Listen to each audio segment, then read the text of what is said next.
My name's Brian Lally. I'm the president-elect of ACRO, and I'm also a radiation oncologist at the Medical University of South Carolina down in Charleston, South Carolina. I'm here today with my favorite radiation oncologist, the person I love talking about lung cancer with, Dr. Stephen Chun from MD Anderson. Steve, can you do me a favor and introduce yourself to everybody here? Brian, thanks for having me, and you are my favorite president-elect of ACRO. In any event, I'm a radiation oncologist. I practice at the MD Anderson Cancer Center. I'm a little unique as a radiation oncologist here at MD Anderson in that I split my time between one of the integrated academic satellite campuses located in West Houston and the Proton Center. I'm an associate professor of radiation oncology. I treat thoracic and gastrointestinal cancers, although I still see a lot of patients from other disease sites. Oh, also, I am really impressed with your history with NRG. Can you explain that a little bit too to the audience today? Yeah, thanks for the question. My history with NRG goes back to about 2013 when I was I was blessed with being offered to participate in what was the RTOG at the time. So before it became NRG, but the RTOG residency training fellowship, where we got introduced to RTOG. We were able to conduct a secondary analysis. I ended up picking something that ended up having a lot of relevance to locally advanced lung cancer, the role of IMRT. And ever since then, I have done my best to promote NRG oncology trial access in the community, particularly in our suburban satellites here at MD Anderson. Really cool, man. I love hearing that story. Let's get into the bulk of what we want to talk about today. Why don't we kick it off with this easy question? You ready? Tell me a little bit about what you think the history of locally advanced non-small cell lung cancer management has been and how radiation therapy and chemotherapy have evolved over time. So one of the reasons I actually really love being in the locally advanced lung cancer space is because of how much progress we've made in the last 30 years.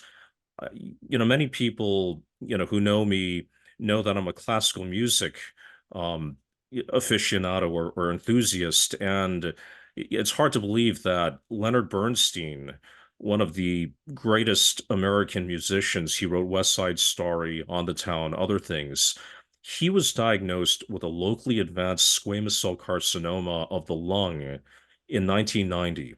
He had single agent radiotherapy, basically palliative radiotherapy at Memorial Sloan Kettering, and lived about 9 months after that. There's famous videos and pictures of him smoking a cigarette in one hand with oxygen to the other hand. And that would have been the expectation in the 1990s. And really, thanks to a number of innovations, 3D conformal therapy, IMRT, allowing us to be more precise with radiation, concurrent chemotherapy, and now more recently immunotherapy.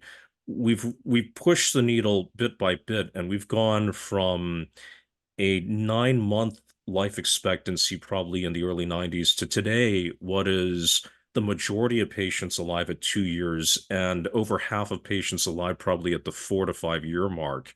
And so I think it's a really exciting time to be looking at locally advanced lung cancer. Just 10 years ago when I was a resident, you were lucky if you got anybody to the 5 year mark. And I think you'd agree, Brian, that we commonly get patients to that mark these days. And I think the coming decade, I expect to see even more advances. Yeah, the treatment has really become a success story for us and what we've been able to accomplish. But let's take that to the next level. You ready? Tell me what you think are some emerging adaptive paradigms that we should be looking out for or considering to integrate into our clinical practice. So adaptive radiotherapy has been something that's been talked about, as you know, for a long time. I often joke that it's like the Holy Grail or like the Messiah. You always hear of it coming, but then it never comes. And in theory, the gist of it is adapting our radiotherapy based on some sort of advanced imaging, be it a PET scan or CT scan or MRI. And instead of treating large amounts of normal tissue in real time, adapting as a tumor responds and focusing on where you need dose and not treating where you don't need dose, theoretically, that could help us increase cure rates by increasing dose where we need to get it, and also improve the therapeutic ratio by reducing normal tissue exposure to heart, to lungs. There is a huge amount of evidence from people, including yourself, showing that heart doses are not good. We've also known for a long time that lung doses are not good. They cause pneumonitis. They result in worse patient-reported outcomes for patients. And I think in this era where we're trying to push the envelope even further to further prime immune responses, which create greater risk of pneumonitis, we have to do everything possible to minimize that risk of pneumonitis and cardiac injury. And one of the ways that's promising that we should certainly be pursuing is adaptive radiotherapy.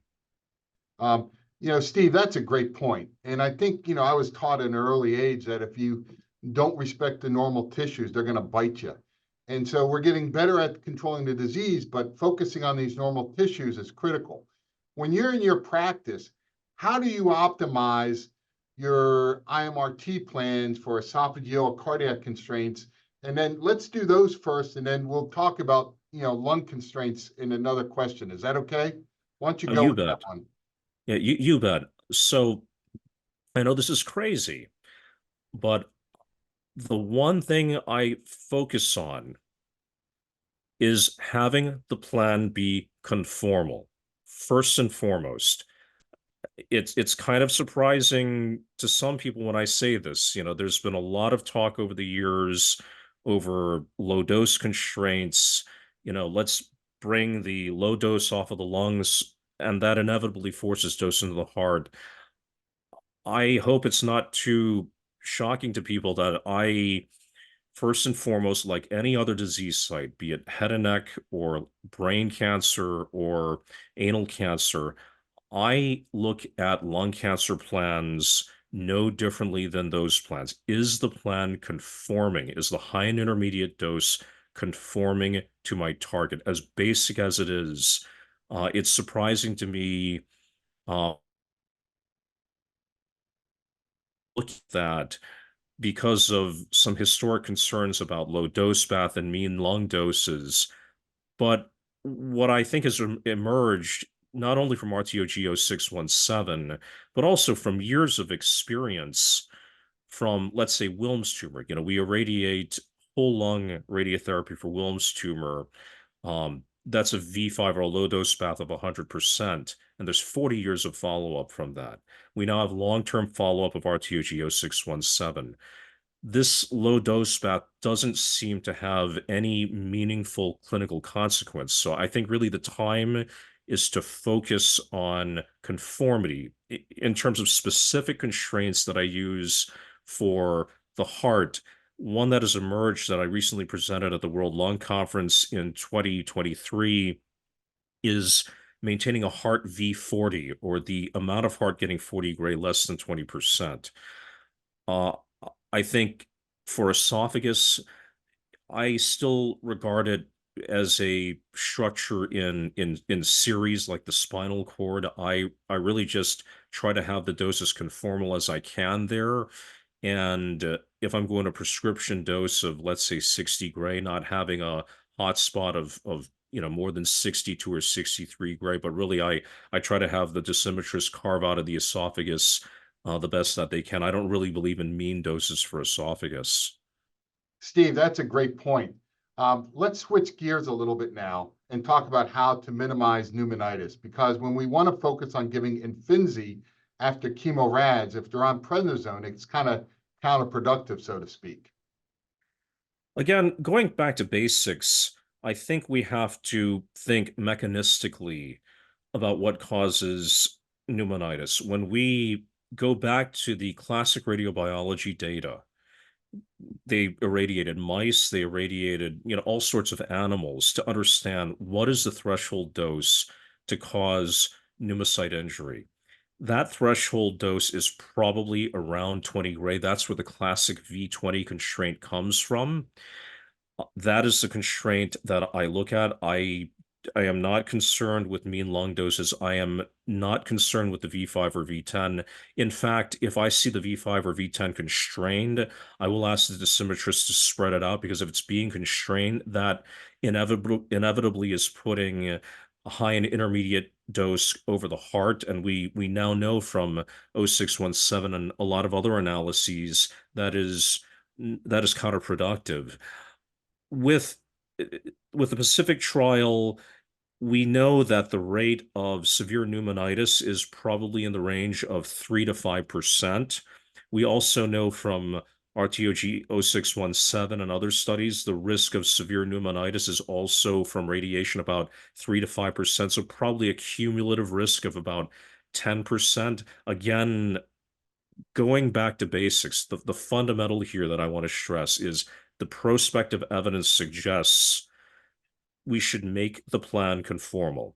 If I can convey nothing else to the audience, make the plan conformal. Don't make dose spike into the lungs. Don't make it spike into the heart. Treat it like a head and neck or a glioblastoma or any other disease site retreat in the body.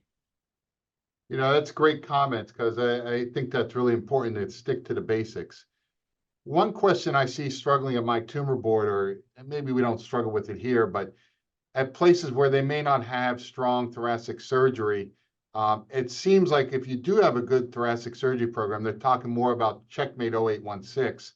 But I've always thought that the Pacific, outcomes were a little bit superior. I'm just curious how you compare those two studies, given at times it may be a little bit of an apples and oranges comparison. This is absolutely correct. The Pacific trial and the Checkmate 816 trial, as well as other operative trials like AGN, etc., those are entirely different populations than Pacific. Pacific was for patients with medically or technically inoperable non-small cell lung cancer. So these patients were inherently sicker.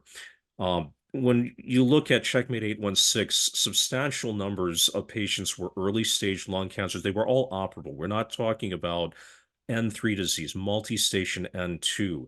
And so inevitably, when you look at the results of Checkmate 816 or AGN or other preoperative chemo immunotherapy trials, the results seem very good compared to Pacific. But as you allude to, this is an apples and orange comparison. Probably if you were to take those patients treated on Checkmate 816 or AGN, you would achieve very good outcomes with chemoradiation followed by immunotherapy as well. We don't know that because we don't have a direct comparison. But what does concern me is that some surgeons are extrapolating these perioperative chemoimmunotherapy trials to say, okay, we've got a completely unresectable case. We're going to convert it to resectability with chemotherapy and immunotherapy. That's concerning because none of these trials were designed to answer that question. Checkmate 816, AGN, they were designed to show if you're going to give preoperative systemic therapy, chemotherapy with immunotherapy is superior to chemotherapy alone. It was not designed to show that for an unresectable case, that chemotherapy and immunotherapy should be used to convert an unresectable case to resectability. So there's a little bit of extrapolation going on there. I don't know where things are going to end up. I think it's an area that we should be actively investigating. But what I don't think is in a patient's interest is a case where a patient's completely unresectable. They're given chemotherapy and immunotherapy. The surgeon goes in and gets positive margins. Now there's a huge surgical bed that has to be treated with radiation. That erodes therapeutic ratio, because instead of well-defined tumor targets, we're now treating the entire tumor bed. We're also treating in the face of previous chemotherapy and immunotherapy, which we essentially know from the Vokes trial that induction chemotherapy results in much worse side effects for patients. And not only that, we have results of the Lung Art trial suggesting that postoperative radiation, which we've now been forced into, uh, has its set of side effects, particularly cardiac side effects, likely because we're irradiating a much bigger area. So that's my concerns about this extrapolation going on. I would say that, if surgeons want to give it a chance to see if you can downstage something with chemotherapy and immunotherapy, okay, great. But if it's not been downstage, please do not go in there when you know you're going to get a positive margin. That's not doing the patient a favor. Yeah, I agree with you 100%. Um, but I think that's all I wanted to talk about today. You up for making this a recurrent series? Oh, anytime. Okay. So long as you're happy to have me. I always happy to talk to you. But I think that's all we got for now. I just want to say thanks for your time, and You that's bet. it. Well, thank you, Brian.